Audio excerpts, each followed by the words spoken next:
Hello, my name is King Trezor, and I'm going to analyze two videos. The first video is by Brandon, and another video is done by Sonja.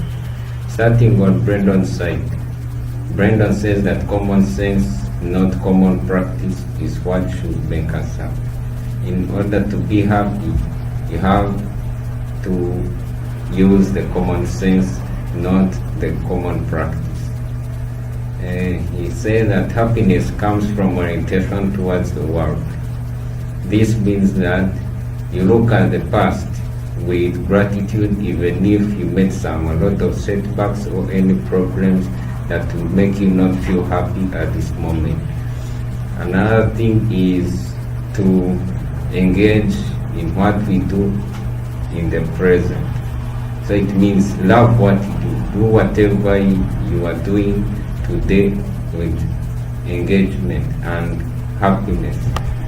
And another thing is to anticipate with excitement what's to come in the future. So this means that you look at the future with gratitude and be happy for it. Expect something good to happen in the future.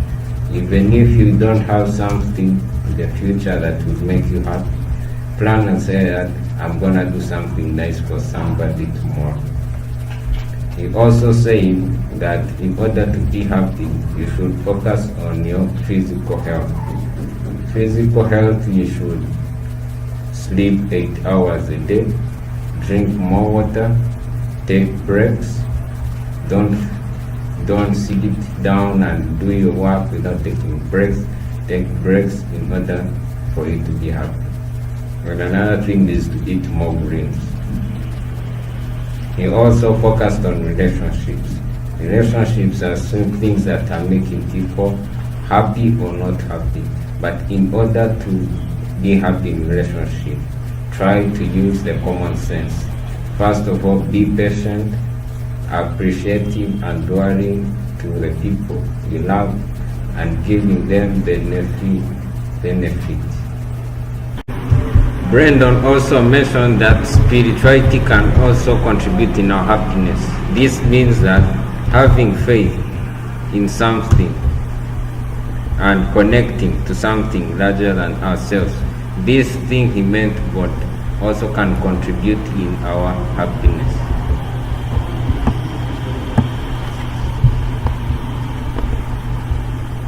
Of doubt. Another video is done by Sonja, where she started with a Chinese proverb which says that happiness, if you want happiness for 1 hour, take a nap. If you want happiness for a day, go fishing. If you want happiness for a month, get married. If you want happiness for a year, inherit fortune. And if you want happiness for a lifetime, help somebody else. So this video is trying to tell people that doing good to other people or helping other people gives everlasting happiness. So they should continue saying that the first two things that are in the proverb are momentary pleasures. In sleep, in taking a nap, and going fishing, they are momentary pleasures which can be forgotten in a short period of time. And also marriage and inheritance are circumstantial changes in life which human beings can be adopted after a certain period of time. People get used to it and you find they are no longer giving them happiness. But helping someone is something you can vary and get lots of good stuff accrued to it. For instance, you can get new friends, you can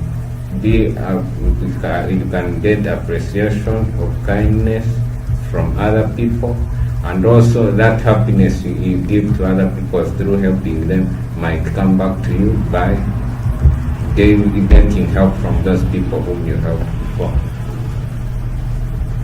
And also there was a scientific research that was done by Dr. Sonja, where she told the students to do 5 acts of kindness per week for 6 weeks. There was a control group and there was another group that they was told to do all the 5 acts of kindness in one day or spread them across the week.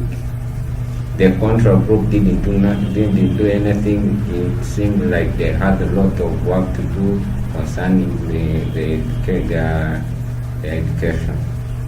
But those who did the acts of kindness in a single day, and there was another group that did the different days, doing the group that was doing all the acts of kindness in different days. So, looking at the results, the group that was able to do the acts of kindness in one day were able to get more happiness, and those who did it in different days didn't get happiness because they consider this as indistinguishable, because they couldn't differentiate it from these good acts from other acts they do in their normal lives. But looking at the people who did all the good acts of kindness in one day were able to gain happiness.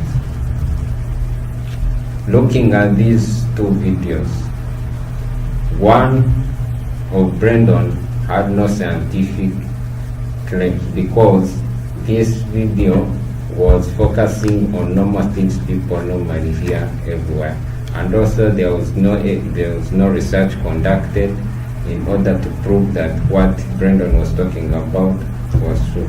And another thing, let's take an example of eating, having happiness due to good health. If you eat well, you might get happiness. But there are some people who are not having happiness, even if they eat all those good food they said, like greens, drinking water, preventing yourself from caffeine, and so many other things concerning health. But people who have good health doesn't mean that they have happiness. But looking at Sonja's side, Sonja was able to do a scientific research because she gave the numbers of how the students were able to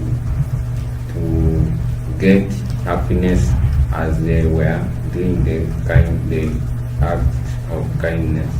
So I would conclude saying that Sonja is the one who has the video that has scientific claims that can be reliable, compared to Brandon, whose claims were based on opinions because they had no scientific research that as